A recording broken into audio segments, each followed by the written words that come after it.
try that again, folks. We're back. It's Friday, October 14th, 2016. You're listening to the Line Sports Talk podcast. We had some seriously piss-poor technical difficulties last night, so we're going to give this another whirl. I think we got it all straightened out. I am joined again by my boy Harbor Mike. We want to jump back into it. We want to build the perfect fantasy lineup for you one more time, so let's try that all again. Mike, say hi. What's up, brother? Hey, what's going on, guys? Hope you can hear us a little better. Yeah, sorry about that technical BS last night. I thought everything sounded good through the test runs and everything, and it just didn't turn out the way we wanted it to, so a big round of applause for our technical guys who got all this stuff fixed and straightened up. If they were any good at their job, we wouldn't have had this problem last night, so I don't want them getting cocky. But we'll try it again, man. Let's jump right into it, not waste any time. We got some big stuff to get to tonight because the Indians play at 8 o'clock, and I want to be at least 6 beers deep by the first pitch. So there you go. Let's start with quarterbacks, kid. Let's do this.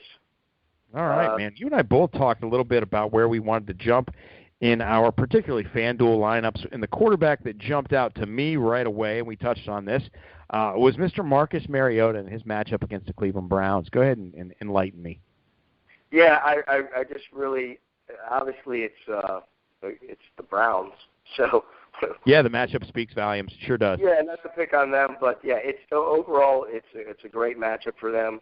I don't know if he's kind of middle of the road. I really want to stay away from the expensive quarterbacks this week. So he seems to be really coming on. Obviously, Cleveland gives up a lot of points to the position. And they do. They're 30th out of 32. And it's being at Tennessee. It's just a good play. Like I said, the guys you really want to start this week are really, really expensive, and they're going to limit your ability to field the team. So I like to go with obviously the matchup is good. He seems to be getting hot, and he's versatile. You know, you really like those quarterbacks that can get you 6 points on the ground as well. I do. I love the idea of Mariota picking up that rollout touchdown. At any given point, you know, 3rd and long, if he drops back and the pocket moves or it splits down the center of the line, he's got the ability to hit the hole. We all know it. Everybody's starting to watch him play. He was a little klutzy the first couple weeks of the season, which you hate to say any of that is just being a young guy, but it probably is. Maybe a little bit of a lack of understanding, just not quite sure of himself yet. But I think he's really coming around. Giving him more and more time. I love Marcus Mariota, but there's another quarterback out there that you like. This is your spotlight pick of the week at quarterback, so fire away. Yeah, I like Alex Smith. Again, for the matchup, we're not looking for a guy to throw 40 touchdowns for the season, but for this week at Oakland, I think it's gonna be quote unquote a barn burner. You know, yeah. Oakland's defense. I hate to say this, but it's piss poor. I can take it. Yeah, they're second worst. Well, actually, they're the worst passing offense in the league at yards per game, and they're pretty up there in number of touchdowns. So I expect a game. Again, this is going to be. You're not going to look to necessarily the Kansas City wide receivers for huge games, but I think you're going to see an overall output. Again, Alex Smith is one of those guys that can get you that touchdown on the ground as well. And the overall, I expect both teams to score in the 30s. So that just tells you that. It does look that in all these Raider games that they're not holding anybody under 20 points. Just not. No, they're not. And then you also have, I'm sure Jamal Charles is going to be more effective this week. He has the ability to catch those passes, and so you know that's what I think is going to happen, or obviously I hope. But his value at 6,800, I think the only other cheaper quarterback is Cody Kessler, and you'd have a hole in your head. You're not doing that. No. Yeah, you're not doing that to yourself. And let's not forget to point out that Alex Smith, with Andy Reid coming off a bye week, Andy Reid's a dangerous head coach. He's a dangerous game planner coming off a bye. You give him 2 weeks and 5 weeks of film against the Raiders, he's going to have something up his sleeve. And I think you're right. I think Jamal Charles will get involved. I don't know that Spencer Ware is worth a spot start anywhere this week. I can't see Jamal Charles getting 25 touches. I don't see it. So you got to imagine that Spencer Ware might see 10 somewhere in there. Yeah, but I don't think he's worth a start. Meat and potatoes offensive production, and then the trickery or the the little swing passes and those things, those are all going to Jamal Charles. So I see more scoring opportunities for him. But again, I wouldn't start necessarily any of those guys if I'm thinking about top-tier players or whatever. I just like the overall production. You see at the start of the year what he did against San Diego, 29 points, and I kind of expect maybe not that high, but that type of game above 20, maybe 19 at worst. So sure. And something we touched on, too, in last night's blurred-out, static-packed mess of an episode, but it's important to note, this game's in Oakland. If the game's in Kansas City, you'd pointed out that you would probably expect a different game, more crowd participation on Kansas City's side. So being in Oakland, you might see a different football game here, just as far as the points go. And I think there's going to be a lot of points scored. Did you happen to see an over/under in this game? I believe the over/under, I can tell you real quick. I'm pulling it up right now. 47. It's 47. It is Raiders, 47? Okay. They're giving the Raiders 1. That's about right. This game's probably a pick-em without a home field advantage. God, that's scary, 47. And, we had pointed out to a lot of our listeners out there, too, that one of the big factors in handicapping, if you will, which is what it is, we're handicapping fantasy football at this point. You want to take a look at that over/under. Vegas is really good at hitting that spot number pretty well. It's difficult to try to beat them in that playoff, and especially in the NFL. Yeah, so to that I got thought, 1.5. There's only a couple teams that are higher. That's the higher echelon, the higher upper echelon of the calls this week as far as Vegas is concerned. So you're looking at a game that there's going to be, and again, taking into consideration value, you can try to go and make your team with the highest this week, which is the Panthers and Saints, 53. Yeah. But good luck fielding your team when you're spending $3,000, $2,000 more for your quarterback. Yeah, you're gonna be points higher for the Cam Newtons, the Drew Breeses of the world, and I think you're right. I think that you can find some value in a lot of players. Alex Smith is probably the best value pick of the week. I'm not going to be too surprised if you're going to see him in the majority of lineups in the big contest. But like we've pointed out too, that doesn't really matter in the big contest. It's not going to matter. Yeah, it's not going to matter in this block of games. Now again, let's just throw in this caveat. Of course, I don't want to speak for you, but of course I like Tom Brady. Of course, I like Ben Roethlisberger.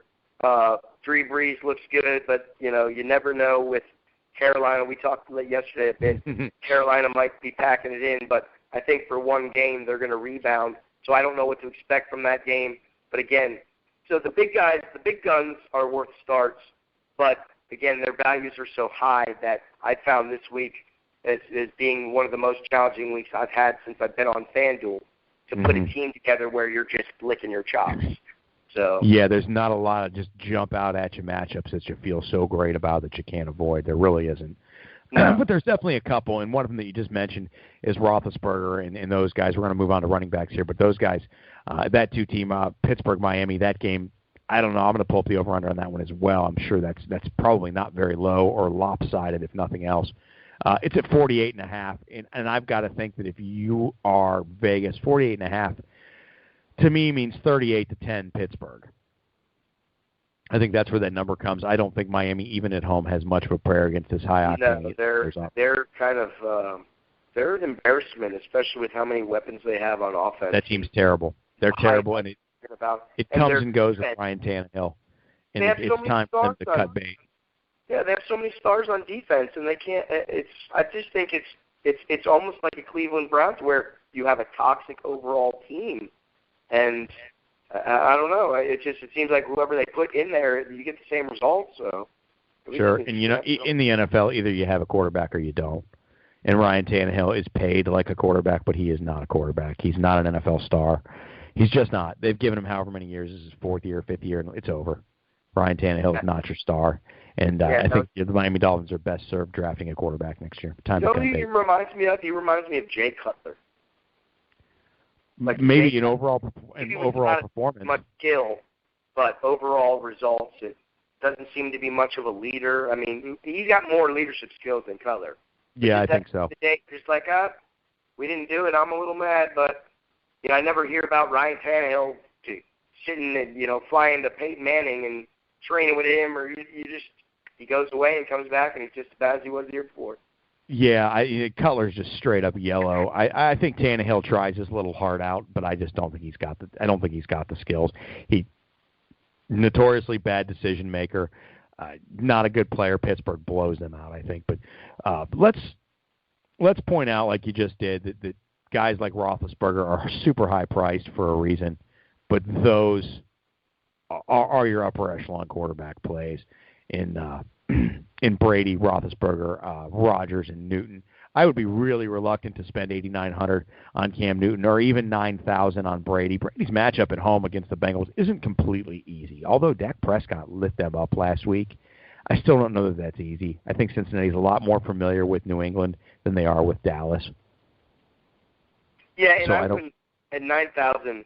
The Roethlisberger matchup is juicier to me, but then you have to take in Mark Sweeten is definitely not playing, and Sammy Coates, I guess, has a lacerated hand, and supposedly he's been catching passes. So ultimately, you might have one wide receiver, and then you had mentioned Eli Rogers yesterday. So I did. You That's might right. have that going on. You might have even more Le'Veon Bell than you anticipated. So Roethlisberger might shock you and not come out as big as he does, but he's got to get 20 points or more. But just for that value, I don't think it's worth it. Again, that's $1,900 more than our quarterback.